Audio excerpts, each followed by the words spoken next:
Periodic table hours continue करते हैं और ये इलेक्ट्रॉन एफिनिटी कंटिन्यू करते हैं। कुछ इसमें कुछ स्पेशल चर्चा जो बच्चे ढूंढते हैं उनको मिलती नहीं है, कुछ ऐसी बात जो परेशान करती है, जो बच्चों की गलत होती है, जो एग्जाम में पूछी जाती है, वो चर्चा करते हैं। इलेक्ट्रॉन एफिनिटी के अंदर ही हेडिंग है, तो अपन चर्चा करते हैं exceptional case of electron affinity. Electron affinity कुछ एक्सेप्शनल केस जो नहीं मिलते यार, मतलब बच्चा ढूंढता है ढूंढता है ढूंढता है, नहीं मिलता। कहाँ मिलता है सर? वो एग्जाम में मिलता है। तेरे को कहाँ मिलेगा? एग्जाम में मिलेगा, पेपर में मिलेगा। वो तो बढ़िया, तू आज क्लियर करके चला था यहीं पे, ताकि तू पेपर में सही करके आए। तो दुनिया गलत कर रही होगी, तू सही कर रहा होगा। ओके, चलो आज चर्चा करते हैं। तो चर्चा इलेक्ट्रॉन एफिनिटी के बारे में ही हो रही है भाई।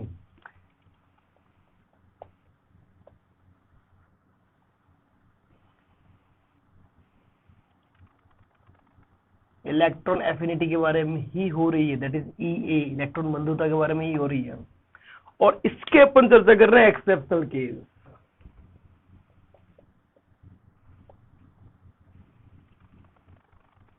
इस पे कौन सा एक्सेप्शनल केस है जो बच्चों को परेशान करते हैं, जो एग्जाम में गलत होते हैं बच्चों के?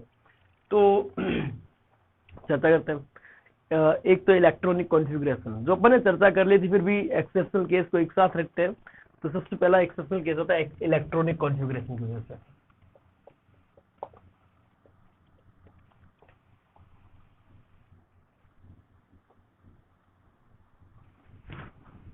चलो एक्सेप्शनल केस में दो बात चर्चा करेंगे। पहली बात तो एक्सपेक्टेड किया था। एग्जाम्पल लेते हुए मैं चर्चा करता हूं carbon and nitrogen. Carbon and nitrogen, इनके ईए का ऑर्डर एक्सपेक्टेड किया था।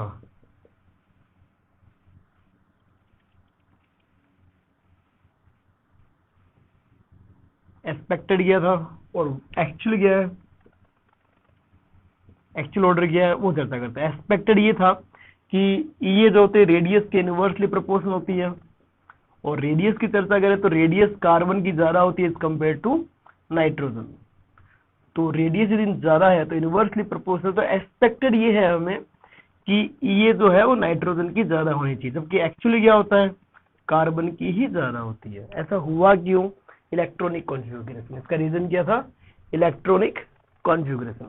चलो तो इसमें क्या चीजें देखते हैं। कार्बन का इलेक्ट्रॉनिक कॉन्फ़िगरेशन क्या है? 1s2 2s2 2p2, जबकि नाइट्रोजन का क्या है? 1s2 2s2 2p3। इस लास्ट सेल के सब सेल को ड्रॉ कर रहा हूं, तो 2p2 ये रहा, और इस लास्ट सेल के सब सेल को ड्रॉ कर रहा हूं तो 2p3 ये रहा। अब सोचो यार, जो नया इलेक्ट्रॉन ऐड होगा तो इसके अंदर तो हाफ फिल्डेड बनेगा, इसके अंदर हाफ फिलिंग होगी और स्टेबल कॉन्फ़िगरेशन बनेगा, जबकि ये पहले से स्टेबल है। इलेक्ट्रॉन ऐड होगा तो इसकी स्टेबिलिटी घट जाएगी, कम हो जाएगी। इस वजह से ये नहीं चाहेगा मेरे अंदर इलेक्ट्रॉन ऐड हो, इससे स्टेबिलिटी नहीं मिलेगी। तो इसकी ये क्या हो जाती है? इसकी ये हो जाती है 0, और इसकी ये नॉट इक्वल टू 0। लेकिन ये जो एक्सेप्शनल केस देखने को मिलता है, ये केवल नाइट्रोजन की ही 0 होती है। ऐसा क्यों होता है चर्चा करूंगा। लेकिन ये पूरे ग्रुप में एक्सेप्शनल केस देखने को मिलता है। कैसे पूरे ग्रुप का मतलब ये हुआ कि जो कार्बन, नाइट्रोजन, इसी ग्रुप में सिलिकॉन, और भी देख लेते हैं। चलो इस ग्रुप में और कौन कौन है? तो ये जो एक्सेप्शनल केस है वो केवल नाइट्रोजन और कार्बन के बीच में नहीं, ये सबके बीच में मिला है। बच्चा इस चीज पे ध्यान नहीं देता और गलत हो जाता है। बहुत ही इंपॉर्टेंट चीज है, बहुत ही काम की चीज है। और ये हाफ फिल्डेड इलेक्ट्रॉनिक कॉन्फ़िगरेशन के बारे में ये की वजह से हुआ। ये जो 14th ग्रुप है, ये 15th ग्रुप है। तो 14th ग्रुप की जो ई होती है 15th ग्रुप से ज्यादा होती है। बहुत ही अच्छा रिजल्ट निकला है। तो मैं बात करता हूँ इस रिजल्ट की। हालांकि ये बात मैंने डिस्कस पहले नहीं की थी, इस लेक्चर में कर रहा हूँ। काफी इंपॉर्टेंट चीज है, क्योंकि अब यार एग्जाम के पॉइंट ऑफ व्यू से भी सोचना पड़ेगा ना अपने को, ये के कैसे क्वेश्चन आते हैं। तो ये कि क्वेश्चन से पहले मेरी एक्सेप्शनल केस चर्चा कर लूँ, तो मुझे नहीं लगता क्वेश्चन पे ज्यादा ध्यान देने की जरूरत है, अलग से डिस्कस करने की जरूरत, क्योंकि एक्सेप्शनल केस ही तो आपके एग्जाम में आएंगे। ये एक्सेप्शनल केस ही तो आपके एग्जाम में आते हैं। चलो दूसरा क्या है? Charge density. एक्सेप्शनल केस है चार्ज डेंसिटी के कारण।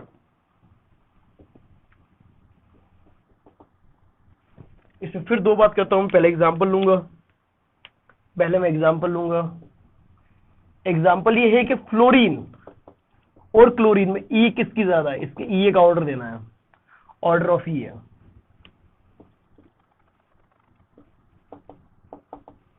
तो वापस वही चर्चा, ये जो होती है वो इनवर्सली प्रोपोर्शनल टू रेडियस होती है।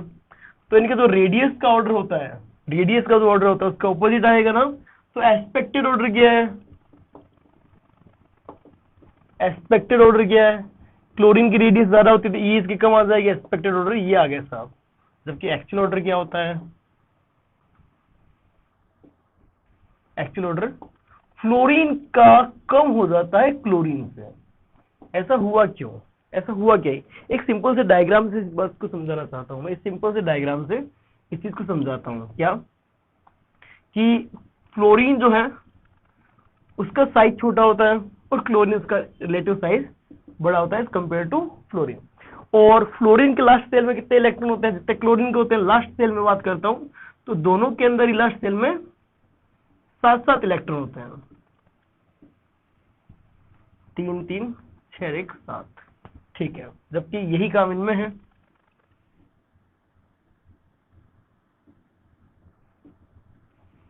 यही सेम इसमें 7 इलेक्ट्रॉन।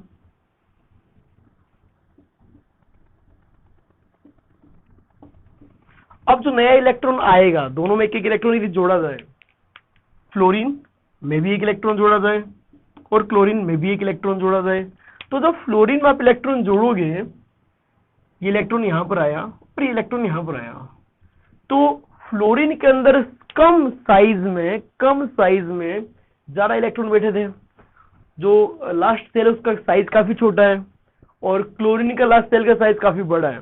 तो फ्लोरीन के कम साइज में उतने ही इलेक्ट्रॉन है जितने क्लोरीन के बड़े साइज में उतने इलेक्ट्रॉन है। तो मेरे हिसाब से जो चार्ज डेंसिटी है, चार्ज डेंसिटी की बात करूं, चार्ज डेंसिटी लास्ट सेल की बात करूं तो इलेक्ट्रॉन तो सेम था, लेकिन चार्ज डेंसिटी इसलिए फ्लोरीन की ज्यादा हो गई क्योंकि उसका साइज छोटा हो गया था। और इलेक्ट्रॉन की चार्ज डेंसिटी वैसी चीज है यार जैसे पॉपुलेशन डेंसिटी है।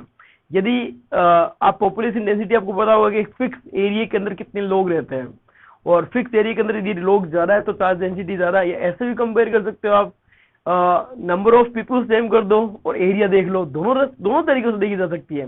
ये नंबर ऑफ पीपल मैंने 100 कर दिए हैं, लेकिन पहले का एरिया छोटा है जहां पर 100 जने रह रहे हैं और एक दूसरे का एरिया बहुत बड़ा है जहां पर 100 लोग रह रहे हैं, तो वहां पर पॉपुलेशन डेंसिटी ऑब्वियस सी बात कम होती है ना। तो क्लोरीन में जो चार्ज डेंसिटी है वो बड़े एरिया में, बड़े सरकमफेरेंस में या बड़े सेल में केवल 7 इलेक्ट्रॉन है, जबकि फ्लोरीन का साइज छोटा है तब भी 7 इलेक्ट्रॉन, तो इसकी चार्ज डेंसिटी ज्यादा हुई। तो सर चार्ज डेंसिटी से क्या फर्क पड़ा, चार्ज डेंसिटी से ये फर्क पड़ा कि आने वाला जो इलेक्ट्रॉन है उसको अंदर जाते ही इंटर इलेक्ट्रॉनिक रिपल्सन, अंतर इलेक्ट्रॉनीय प्रतिकर्षण मिल रहा है, अंतर इलेक्ट्रॉनिक प्रतिकर्षण, इंटर इलेक्ट्रॉनिक रिपल्सन, जिसकी वजह से जितनी स्टेबिलिटी मिलनी चाहिए थी इस इलेक्ट्रॉन को उतनी नहीं मिली। इसका मतलब जितनी एनर्जी रिलीज होनी चाहिए थी उतनी नहीं हुई। तो रीजन क्या है, inter electronic repulsion, charge density बढ़ी तो फ्लोरीन के अंदर इंटर इलेक्ट्रॉनिक रिपल्सन बढ़ा।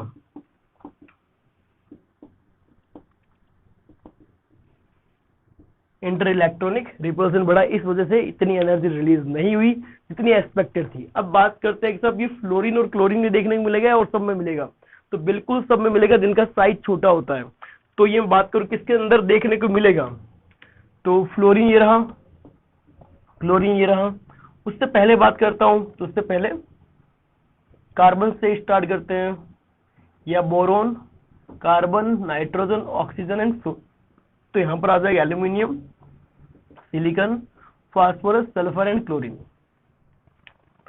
तो ये ऑर्डर जो है इस तरह से हो गया, लेकिन ये कार्बन और बोरोन में इस तरह का नहीं मिलता क्योंकि अब तक साइज एक्सपेक्टेड जितना अपन ने सोचा था, जितना अपन सोच रहे थे उससे साइज बड़ा हो चुका है, जितना रिपल्सन लगना था उतना नहीं लगा। तो नॉर्मल जो फायदा मिलना चाहिए था इफेक्टिव न्यूक्लियर अट्रैक्शन का वो मिला है। जो कार्बन में इफेक्टिव न्यूक्लियर अट्रैक्शन की जो डोमिनेंसी थी वो रह गई, चार्ज डेंसिटी इतनी ज्यादा नहीं हो पाई क्योंकि उसके अंदर साइज जो था वो लेफ्ट में क्या होता है, बड़ा होता है, इस वजह से कोई दिक्कत नहीं हुई। तो ये ऑर्डर जो है ये भी अपना आप एक बहुत बढ़िया कंक्लूजन है। तो आपको ये कोई बच्चा पता है क्या करता है, यहां तक सोचने के बाद कार्बन और बोरोन वाली फैमिली में ये मिस्टेक करता है, तुम लोग मत करना, बहुत इंपॉर्टेंट चीज है। नहीं पता होती यार लोगों को। ठीक है, लास्ट थर्ड फैक्टर है alkali and earth alkaline metal में। ठीक है, उसमें देखते हैं।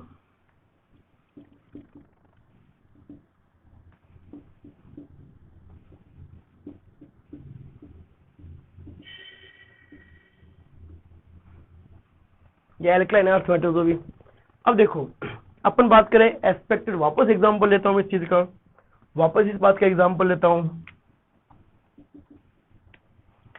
इसमें सिंपल सी बात में एग्जांपल दोनों टॉप एलिमेंट का लेता हूं, लिथियम एंड बेरिलियम। इनका ऑर्डर ऑफ ई है। ठीक है, जब ई की ऑर्डर की चर्चा कर रहा हूं तो वापस में वही एक्सपेक्टेड ई है मेरा,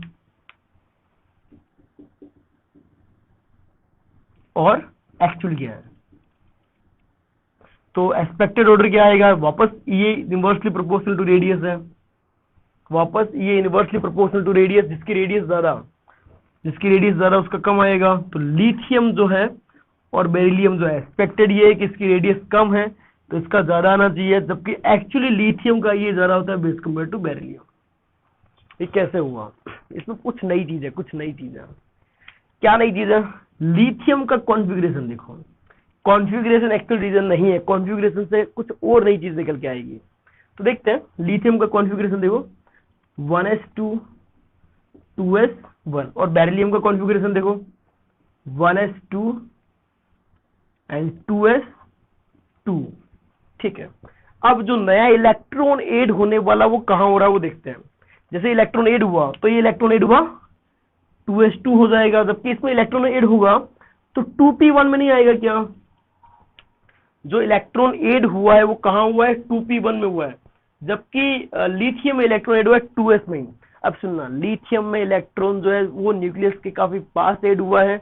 और वैसे एक जनरल चर्चा करता हूँ, समझना इस चीज को, जो मेटल्स होती है उन मेटल्स का ये वैसे भी कम होता है यार, मेटल्स की ये जो होती है वैसे कम होती है, ये इलेक्ट्रॉन लेना पसंद नहीं करते, इलेक्ट्रॉन रिलीज करना पसंद करते हैं, तो इनकी ये पहले से बहुत ज्यादा नहीं होती है। ठीक है, अब लिथियम भी मेटल थी, बेरिलियम भी मेटल थी, इनकी ये बहुत ज्यादा नहीं थी, लेकिन जब लिथियम के अंदर इलेक्ट्रॉन ऐड हुआ तो सेम सेल के जो नजदीक सबसेल था, दैट इज एस सबसेल, उसके अंदर ऐड हुआ। जबकि मैं बात करूं बेरिलियम के अंदर एस के अंदर नहीं हुआ, एक दूर उसी सेल के एक दूर सबसेल के अंदर ऐड हुआ, जो न्यूक्लियस से थोड़ा दूर था। जब उसके अंदर इलेक्ट्रॉन ऐड हुआ तो इतना जितना इफेक्टिव न्यूक्लियर अट्रैक्शन लगना चाहिए था उतना नहीं लग पाया, जितना उसको अट्रैक्शन मिलना चाहिए था नहीं मिल पाया। पहले से वो मेटल थी, जितना उसने एक्सपेक्ट किया था अट्रैक्शन का उतना अट्रैक्शन नहीं मिला, जितना इफेक्टिव न्यूक्लियर अट्रैक्शन मिलना चाहिए था उतना नहीं मिला।